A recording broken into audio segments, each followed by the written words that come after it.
جیسے کہ آپ کو پتہ ہے کہ یہ آج کا پریس کانفرنس چمن پرلت میں ہزاروں گاڑیاں پھنسنے کی وجہ سے وہ ہم نے یہاں پہ بلایا ہے.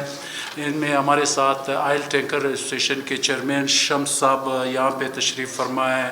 جیسے ابھی بات کی مزدا آل پاکستان مزدا ایسوسیشن کے نواب مینگل صاحب نے بات کی ہے.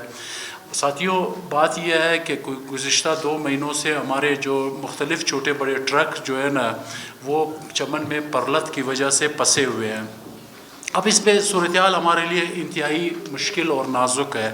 ہمارا یہاں پہ یہ قبائلی علاقے ہے، قبائلی لوگ ہیں یہاں پہ، ان کے اپنے مطالبات ہیں، وہ جائز ہے ناجائز ہے، ہمیں اس سے کوئی سروکار نہیں ہے. اس سلسلے میں گزشتہ 2 ماہ سے جو ہمارے ٹرک پھنسے ہوئے ہیں، ہم نے اس سلسلے میں تمام نے مل کے انتظامیہ چمن پرلت ان سے بار بار ملاقات کی، ان سے ریکویسٹ کی کہ یہ ہمارے جو ٹرک یہاں پہ کھڑے ہوئے ہیں، ان کے گھر بار ہے، انہوں نے گھر چلانا ہوتا ہے، انہوں نے قسطیں کرنے ہوتے ہیں. ایک 5-10 دن کی بات اگر ہوتی تو ہم آپ کے ساتھ کوئی وہ نہیں کرتے، 5-10 دن ہم کھڑے رہ جاتے، لیکن اب یہ مہینوں میں اور آگے بھی اس کا کوئی پتہ نہیں چل رہا ہے. تو اس صورتحال میں ہم نے انتظامیہ اور ان سے ریکویسٹ کی، لیکن ہماری بات ابھی تک مانی نہیں گئی ہے. ہم یہ چاہتے ہیں ہم یہ سمجھتے ہیں کہ چمن پرلت نے گاڑیوں کا روکنے کا مقصد صرف ان کا یہ ہے کہ ٹرانسپورٹر مشتعل ہو جائے اور وہ تمام شاہراہوں کو بند کر کے ان کی آواز کو اوپر تک پہنچائے.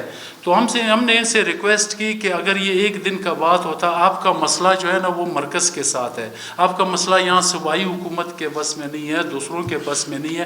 اگر آپ کا مسئلہ ٹرانسپورٹروں کے 1 دن کے احتجاج سے حل ہوتا تو ہم ضرور آپ کے لیے یہ احتجاج کرتے، آپ بھی ہمارے صوبے کے لوگ ہیں، سمجھ گئے.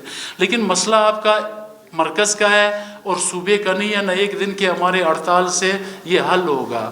تو اب اس صورتحال کو دیکھتے ہوئے ہم نے حکومت سے مطالبہ کیا. یقیناً ہم بھی یہ سمجھتے ہیں کہ حکومت بھی ان ہزاروں لوگوں سے زبردستی ہماری گاڑیاں نہیں نکلوا سکتا ہے، نہ ہم لوگ زبردستی کر سکتے ہیں اور نہ ہمیں یہ گوارا ہے کہ ہم اس کے رد عمل میں جا کے پورے صوبے میں یا پورے ملک میں شاہراہوں کو بند کرے. اس سے یقیناً لوگوں کو نقصان ہوگا، لوگوں کو تکالیف ہوگی.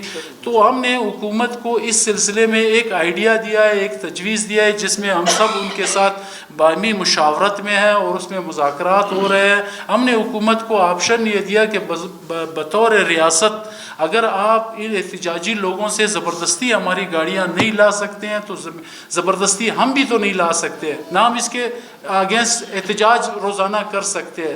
تو آپ برائے مہربانی ہمارے ساتھ ایک اور کام کریں، کیونکہ یہاں پہ یہ جس طریقے سے یہ گاڑیاں روکی گئی ہے، یہ صورتحال تو یقیناً بہت نازک ہے. اور ہم اس لیے یہ کوششیں کر رہے ہیں کہ اس سے کوئی علاقائی تعصب نہ پھیلے، اس سے کوئی قومی تعصب نہ پھیلے.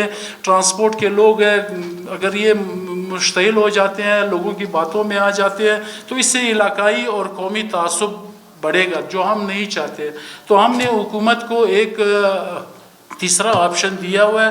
وہ تیسرا آپشن یہ ہے کہ آپ تو ریاست ہے، آپ کی ذمہ داری ہے، یہ ہزاروں خاندان اگر اس پرلت کی احتجاج کی وجہ سے اس تباہی کے شکار ہے تو آپ ان کا کمپنسیٹ کریں، ان کو کوئی معاوضہ دے، تاکہ اگر وہ مہینہ کھڑے ہوتے ہیں، 2 مہینہ کھڑے ہوتے ہیں، جو ان کو نقصان پہنچتا ہے ان کا اگر ازالہ حکومت کرے گا تو ایک تو یہ علاقائی اور قومی تعصب سے بچے گا یہ مسئلہ، اور وہ جو ٹرانسپورٹ وہاں پہ کھڑے ہیں وہ بھی مطمئن ہو کے اپنی جگہ پہ بیٹھیں گے. مہینہ 2-3 میں یہ مسئلہ حل ہوتا ہے تو ان کا اگر ازالہ ہوتا ہے تو پھر جو ہے نا یہ مسئلہ بہت خوش اسلوبی سے حل ہوئے گا.